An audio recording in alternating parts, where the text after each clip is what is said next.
lawyer and someone I met, physically, and we had like a very good conversation. And I think it's be very, very nice to have someone like this live today. And she's very powerful. What I mean, very powerful. She has so much knowledge, and that's the more reason why I said, okay, should have someone like her to speak on a topic like this. And coupled with the fact that she's established and she's done a lot with her personal life too. So let's welcome Miss Onyinye. You're welcome, mom. Thank you so much, Miracle. Thank you.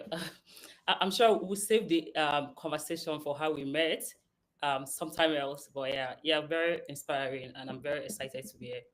Thank you so much. Thank you so much. Okay, so she'll be speaking on the role of social creativity in solving social challenges, and we're going to open the floor to her right now, and then she's going to start speaking. So you can send in your questions if you have through the chat box on Facebook or Instagram or LinkedIn. So thank you so much, ma'am. You're welcome. The floor is yours. Thank you so much. So when we discuss the topic, I feel like it's a very important topic. The idea of the role of creativity in solving social issues, right? That's a very powerful topic because as a young person myself, I've been able to, you know, more like use creativity to try to see how we can address some of the social issues we have in this society. So I'll give you an instance. As the co-founder of Kate Center for Arts and Creativity, which is a non-profit organization, duly registered in Nigeria. The idea of the organization is to, inspire, groom, and encourage creativity in young people, and also find a way to use it to solve social issues. So the idea of trying to solve social issues in a creative way. So what did we do? I remember, like, in 2022 we had this whole idea of, back then in the East, we had this whole idea of examination malpractice, and we also had the issue of, young people these days, the younger generation, they don't get to read a lot of books because sometimes you write some of those um, challenges or dangers of vices like examination malpractice in a book, and you expect a young person to read the book. But these days they don't get to read it. Most times they are looking at their screen. You see, like, a 1-year old, he already knows, or she already knows how to operate a computer or a phone tablet. They know how to go to their cartoon. They know how to, they know their way around, some of these devices. So what did we do? So in a school, we got like students. When I say students, we got like, teenagers in junior secondary and senior secondary, for like a month. We taught them, we invited people, we taught them how to act. We directed them, we had like a camp on how to acting. They were able to read their scripts and the rest of that. And what did we do? We acted a movie on the danger of examination malpractice. Because why did we do that? The idea is that, these teenagers, the younger generation these days, they don't get to read a lot. So we decided to go to where they look at, which is the television, online, YouTube, right? So in 2020, April 2022, we had the movie where, and it's also inspiring because it was also like their mates, which are like the young ones again, that acted the movie. So it was inspiring. You could imagine like a young person like 13 telling their classmate, "Oh, I acted this movie. Do you want to see it?" The whole idea of, "Oh, I acted this movie," and they're interested. They want to see it, and they're seeing it and they're seeing the danger. So what did we do in the movie? We basically laid down the dangers of examination malpractice, discouraging that totally. And it worked because, I mean, in 2022 again, I remember the WAEC gave Anambra State, they wrote to them as the best state with the lowest examination malpractice in WAEC. Yeah, and it worked. It was a student from the state that acted the movie. So it's a thing to find a way to solve a social issue using creativity or in a creative way. And that is what we do at Kaka.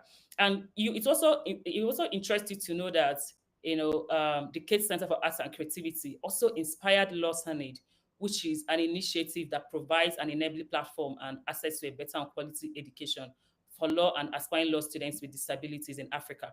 So through again the initiative, the organization, we're able to come up with this initiative, which has, over time, it has grown to, it has grown so big that we had to, register it as a different organization on its own.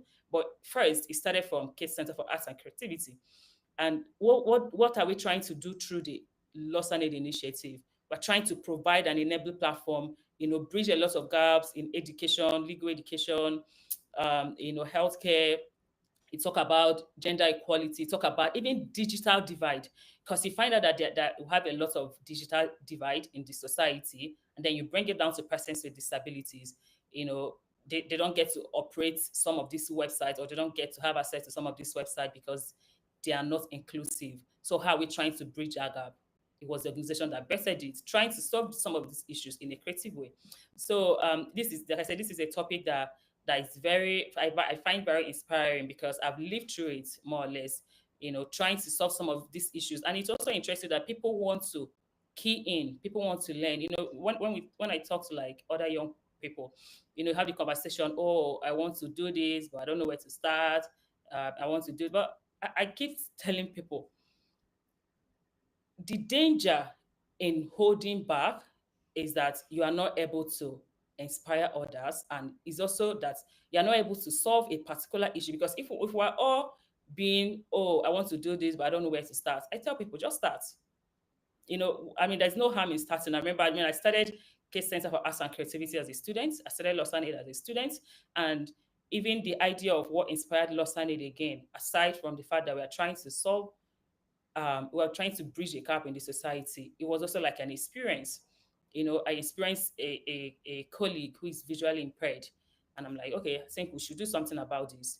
So, silver play to tell you that procrastination or denial, self-doubt, is the greatest danger to creativity. So you think you are not creative, but all this while you're just doubting yourself.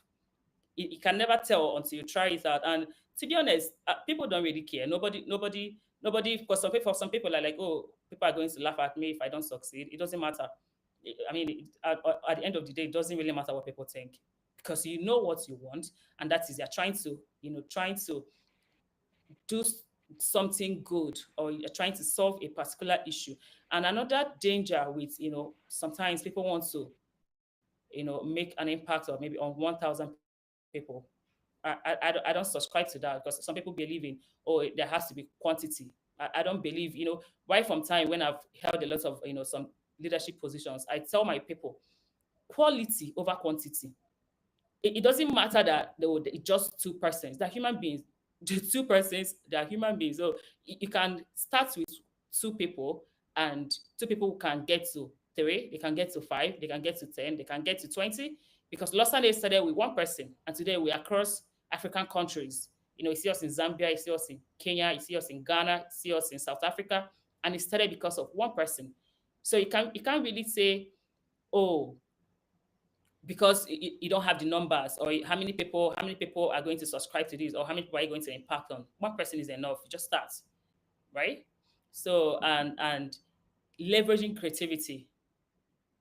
So Sorry. can we cut you in a bit? Can we cut you in a Yeah, bit? sure, sure, So sure, so sure. so there's a question I need to ask you, and I think it's very Hmm. important. And the Yeah. question is, Anambra, statistically, Anambra has always been known for drastic change, when it comes to education, how they're able to do this. And somehow, um, credit should be given to Peter Obi as well, in a way, because in his time, we could see that he did a whole lot when it comes to education. So the question I want to ask is, what drove you guys, or what was the drive to the extent that you guys were so passionate about this, and you came up with the idea of being creative in such a way that you guys used the same kids that were engaging in malpractice to still create a message to let students not to engage in it? How? Like, what was the drive? How is it that you guys were so passionate about it, and you knew it was as if you knew that this could really make a change? How? And what inspired you guys? Okay, I think that's a very interesting, very, very interesting question. So, Kids Center for Arts and Creativity, right? It was like an organization I started with, someone very dear to me, my mom. Her name is also Kate.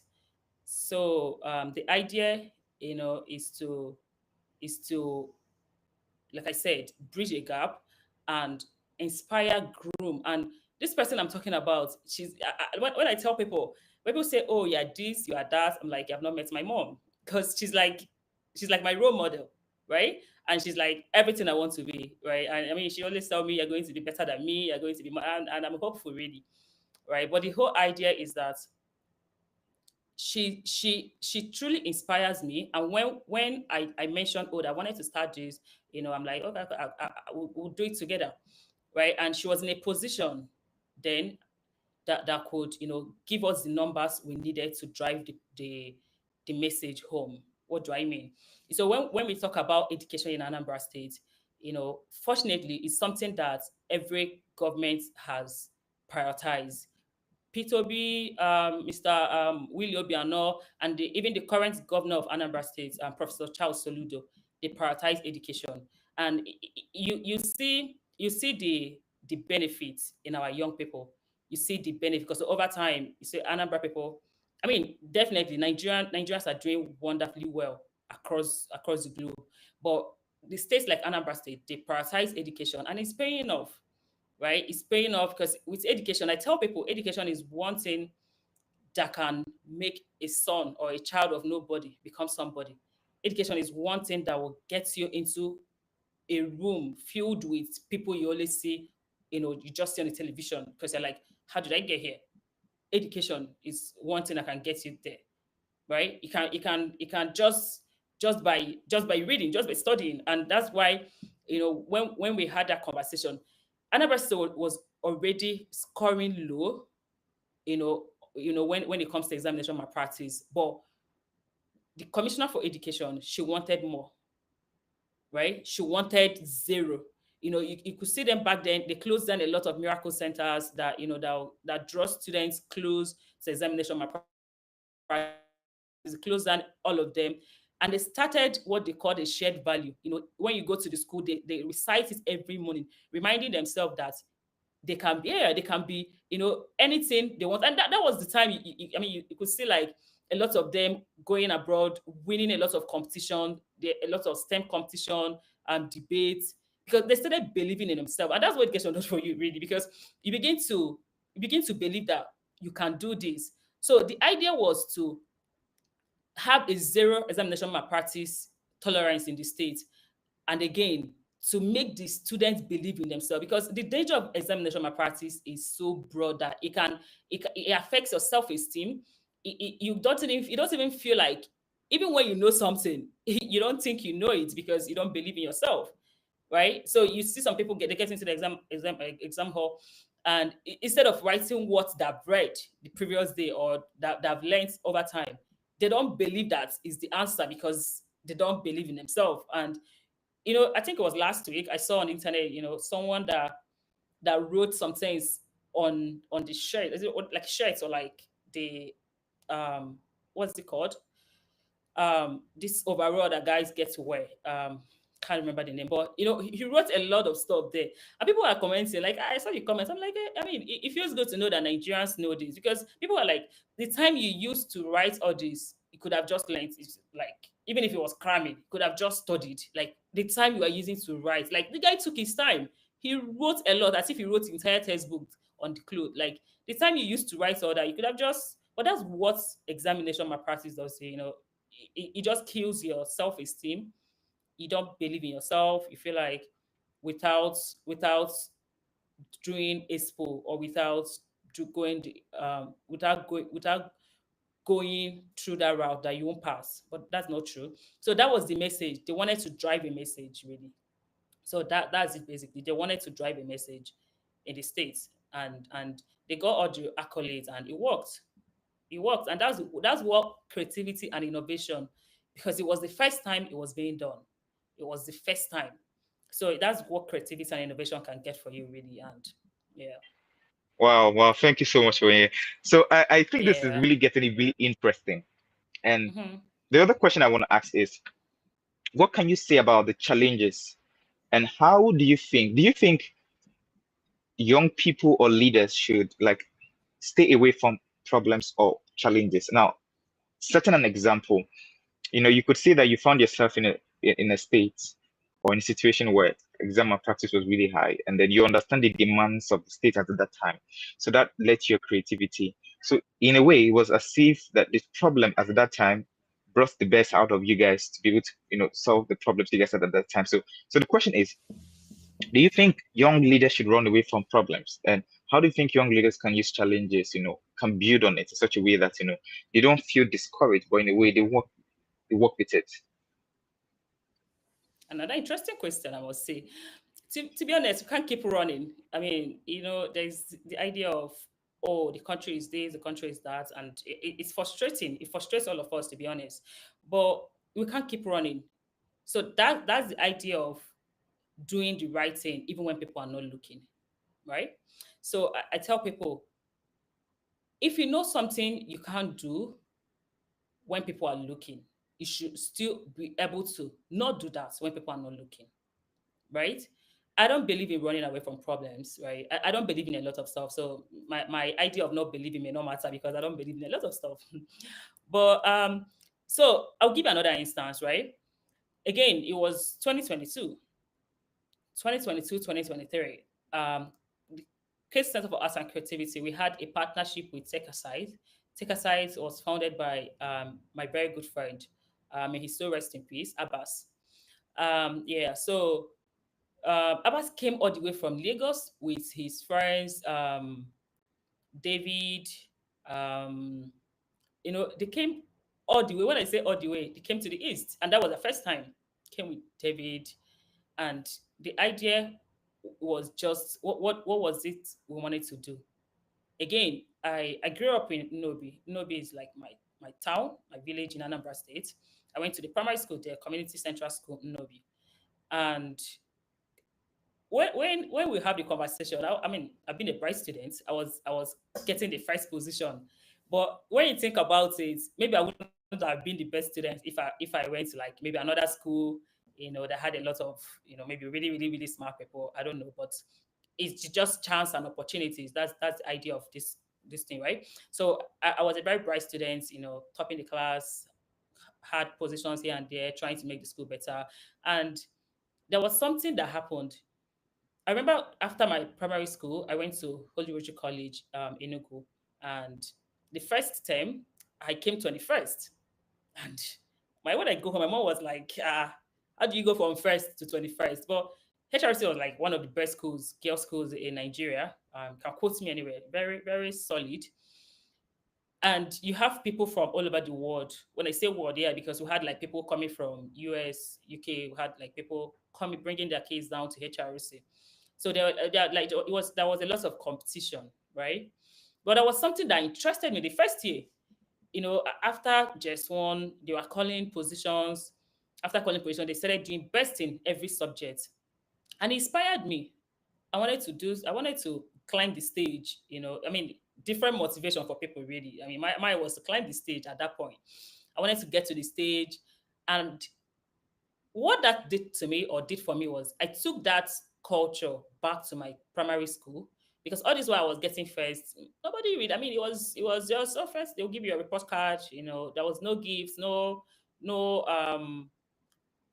there was nothing really that came with it that will make other students or other people at that point to want to climb the stage and get first position. So maybe that was why I was just taking the first position because I mean, the family I'm coming from, you have to read, you have to study. So I didn't have so much options. So I was studying and I was getting the first position, but there was no competition, so much.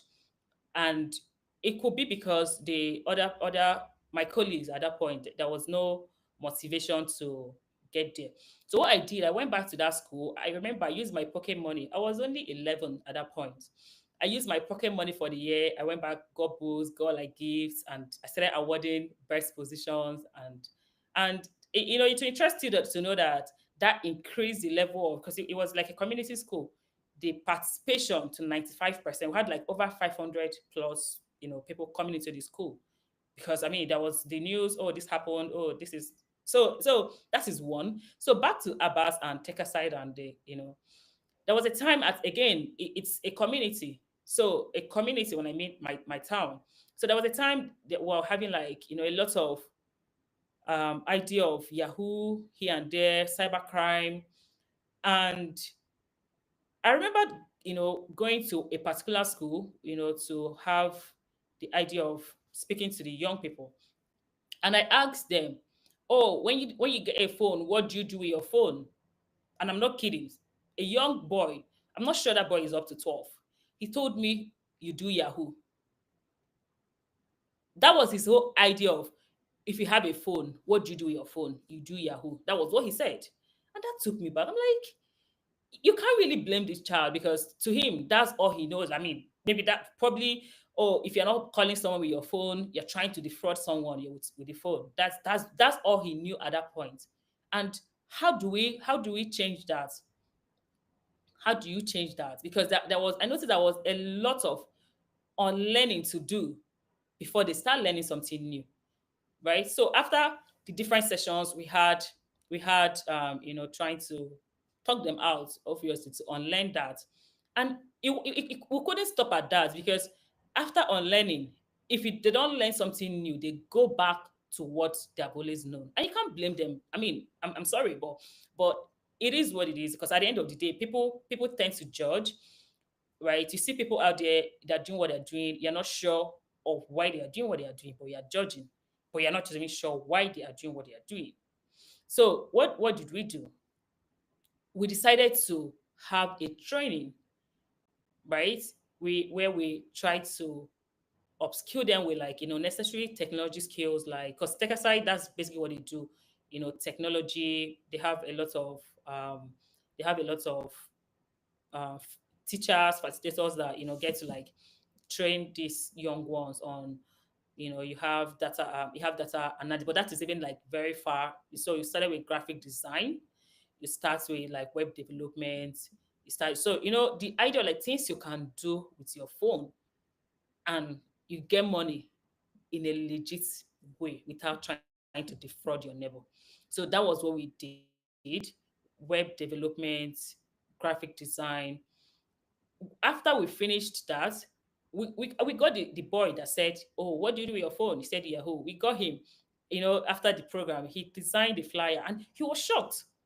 He was very shocked, like, is it possible to do this with my phone? He was very shocked, like, and it was very fulfilling, because, like I said, it's not enough for them to unlearn. We had to give them something. If you're taking something, you're giving them something. So you use one hand to take out, the whole orientation that you use your phone to do your whole, and then use the other hand to give them a skill, or to, let them know that you can do this with your phone and make money.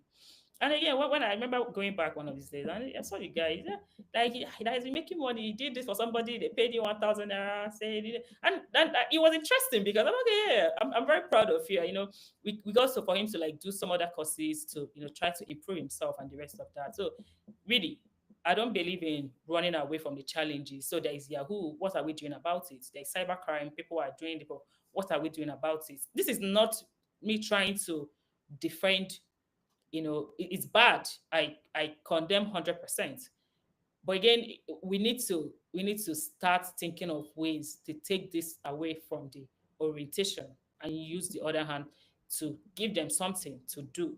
Because for some people, that is all they have known, and you can't really blame them. It could be lack of exposure, it could be lack of knowledge, because that's what people suffer from. They don't have the knowledge.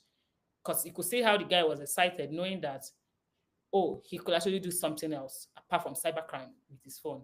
So but I don't think we should run away from the problem. Instead, we should find a creative way, innovation, to try to solve some of these issues. Right? So that's my thoughts. Wow, wow. Thank you so much, Miss Onyinye. Okay, I mean, this is getting interesting, and I wish we could extend the time, but we can't extend the time. So we're going to work within the time. So this is the next question I want to ask. You're a young person, Hmm. yeah? And the last time we spoke, and I was like, wow, this man is quite really young, and you've been able to, like, do so much for yourself. You've been able to do so much for yourself. And we have a lot of young people like you and I that do not really think that they could get to a certain point in their life. They could achieve certain things in their life. So the question is, based on your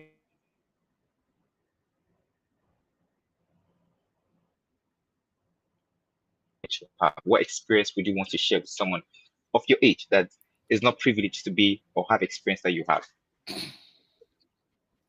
Sorry, your network was bad a bit. I didn't get the last part of your question. Okay, so the question is, what advice or how would you tell someone or teach someone the experience that you have, that you're privileged to have, that people of the same age with you do not actually have? Means that you're young, but at the same time you've been able to establish a lot of things by yourself, and that's because you had some experiences and some exposure. So what advice would you tell people? It's never too late, right? Mm, So you see people trying to compare their 2 year experience with someone's 10 years or 20 years. I don't think it's ideal. I remember I was talking with a friend, and when I was telling her how I need to do this, how I need to do that, that said she now said, "Oh, if I'm talking, I'm saying that because of her, that she just knows she has paid her dues." And I respect that so much, because really she had paid her dues, and I mean, she's someone I admire a lot. Um, so when she said that, it got him. I'm like, yeah, actually. So people, you have to pay your dues. That's why we have a lot of vice in the society, because people don't want to pay their dues. They just want to reap where they do not sow. There is this whole idea of to make it quick, or to get there very fast.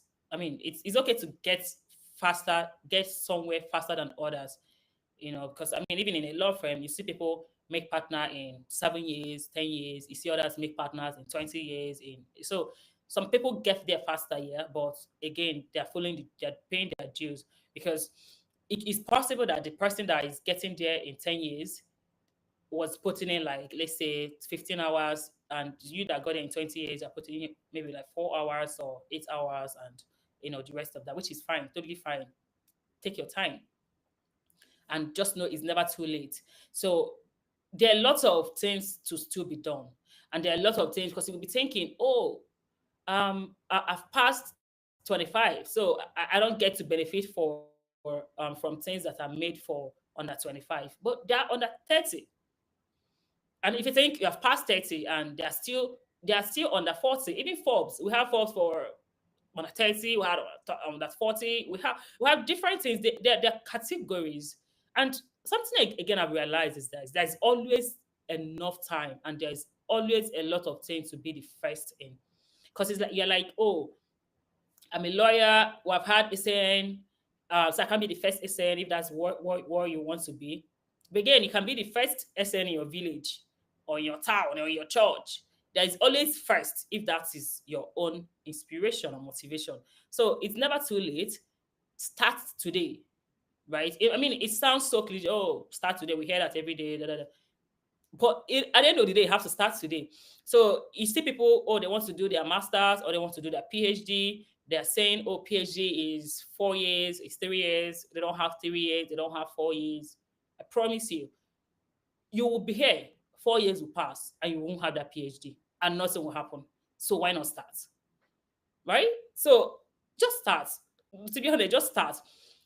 So when I started Lost Aid, right? It was very random. I've had like a project. Like I said, it was an initiative of Kaka. So I've done like a project where I try to assist law students with disabilities in my school, right? After that, I got a certificate from the UN Minimum Campus Network. So I finished it, and one day I was just there, and next thing, something said, I mean, for people that believe in God, it could be God. For people that don't believe, it could be your, I don't know, maybe your village people, I don't know. But there was a saying in my ear that said, so now you have finished this, you have gotten this certification. So what next? Are you just going to, are you just going to keep it and add it to your, accolades, or you got a certification from UN? How about these people? The people I was helping, the people I was trying to provide better and quality education for. What happens to them?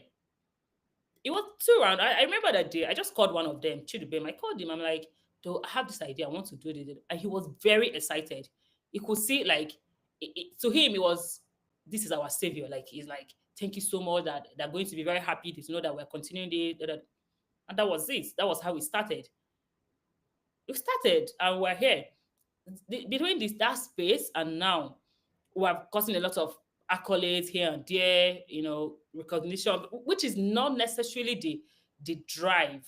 But I'm just trying to let you know that, for whatever that motivates anybody, there's always time. Because look at me, I just became a lawyer, right? So I've had lawyers over the years, and nobody thought about having an organization, on an initiative that will provide for law and aspiring law students with disabilities till I started it. And so it's okay to say that I'm the first person.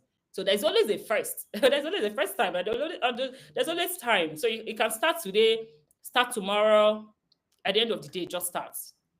Just start. That's the age really. When people say age is just a number, I think I agree, because at the end of the day, whether you do it or you don't do it, the time is still going to pass. So why not just start? Mhm. Mm. Wow, wow, wow. Thank you so much, Miss Onyinye. So we'll come to the My end of this pleasure. section. We'll come to the end of this section. So before we let you go, I want to ask you a question, and I think I want to ask you a question that's related to your personal life. And the question is, a lot of people have read your profile. Some people have read your profile like, wow, man, she's a big girl, and they're like, you should get, yeah, you should do all this and all that. So that's coming from me personally. As an individual that been through a lot, you've dealt with different set of people, you've worked with different set of people, you've met different set of people. What are values, or what are, some certain moral compasses that helped you, and things that you stood by, that regardless of wherever you find yourself in, you've stood on this, that this was where you're going to stand on. What were those principles and those values that helped you? That's very interesting, because I was going to say that, as a young person and as an individual, it's very important for people to be able to say, no, Miracle cannot do this. No, Onyinye did not do that, even without hearing from you. So the values are very important, right? So I don't think it's possible. I don't think, or maybe it is possible, but I don't think it's ideal for people to be able to, or not be able to say you can't do this, or oh, I'm surprised you did that. I mean, at least they should be surprised, even if they are not sure yet. So for me, values are very important. Again, when I talk, I always, tell people about my family, because I mean, I'm coming from a family where we have family values, and I'm thankful for HRC, Holy Roger College in Enugu. Very proud of that school every time, every day, because there are things I know I cannot do, and I tell you I can't do that, because what would Sister Mercy say? Sister Mercy, who taught you, like what would my mother say? I can't do that.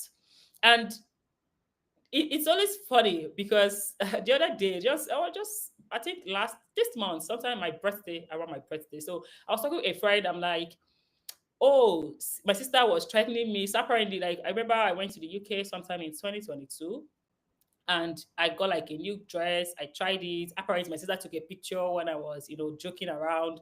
So on my birthday, she sent it to me, and she was like, "Oh, that she's going to post this my nude if I do anyhow."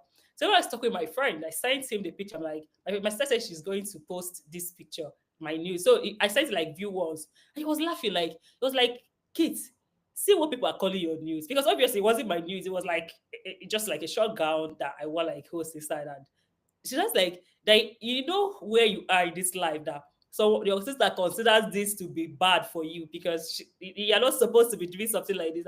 I mean, I did do me, but really it wasn't obviously my nude. I mean, you don't have it, nobody has it really. I mean, I don't even have it. So but it was like a funny, picture that she considered is going to be bad for my image. And that is the thing, people thinking that you can't do. Even my own sister, I have one sister, like she's like, oh, people knowing that, oh, this is not you, people, you know, that kind of stuff. So the values are very important. When I say values, discipline, sometimes it's easier said than done, but discipline, honesty. When I talk to people, I'm like, I'm 97% honest. And I mean that, because when I say 97%, and that is because I'm not God, I'm not perfect. Because I mean, I've come to a stage in my life, and I made a conscious effort, growing up, and thanks to my parents too, because they always encouraged us to say the truth. I mean, they can spank you, they can, shout, they can, but at every point in time, they made sure that we're aware that it is okay to say the truth, right? If it's that bad, you get the consequences. But yeah, you pay. So that way again, you try to avoid problems really, so you don't get to start lying. So the honesty, the fact that people can give you something and then they say, "Oh, I want to collect the same back from this person." There are things that you can't take away from people, and that is their values. Like there are things you can never see me doing, and I say this with every sense of modesty, right? And again, I think it's because of where I'm coming from, because I really don't care about so many things. I don't care about, oh, well, maybe this is what is raining. I don't care about what is raining. What do I want to do? What do I think is good or what is ideal at this point in time? So I've held on to my values. I'm a Catholic. I've held on to my upbringing. I say my rosary. I try to, I pray to God. I read my Bible. I see what God encouraged or what is being encouraged in the Bible, and obviously that is what I believe in. So I don't I'm not like a push around if there's anything like that. I don't feel like people are, because this is what people are doing, I should do that. I remember even from my I remember wasn't it last week or last 2 weeks, someone was like that she noticed I've been wearing my medal, like my sacramental, in almost all my, because I posted like some of my throwbacks. So like when I was small, I'm wearing it, and I'm like, yeah, that's my belief, and that's what I do, and I don't think it's bad if you can wear a good jewelry on your neck. Why can't I wear my sacramental, right? And again, it's being around people really that don't judge you, right? So I have friends around, people around me that they don't think you are weird, or they don't think you are doing something out of the world, in a bad way, because you are doing a particular thing or because you have a certain belief. So really, no peer pressure, just being myself, trying to be the best I can be, you know, having my faith. Because at the end of the day, the idea is to make God proud, make my family proud, make myself proud, and make everybody that really, loved ones, people that care really, make them proud. So I I have to hold on to my values, hold them tight, because the world is, so you have to hold on to those values really. You have to hold on to those values. Yeah. Wow. Wow. Thank you so much. Thank you so much. So we've come to the end of this section, and I want to say thank you to everyone who has joined. I also want to say thank you to Onyinye. Thank you so much, honestly speaking. Thank you so much. And thank you so much for what you do. You know, thank you so much. Thank you so much. Okay, so we'll come to the end of this section. And for those who have joined us, thank you. And we'll see you another time. Thank you Thank you. so much. So can I say something? Because I noticed you thanked everyone, thanked me, thanks people that came, but you didn't thank yourself. So thank you, Miracle.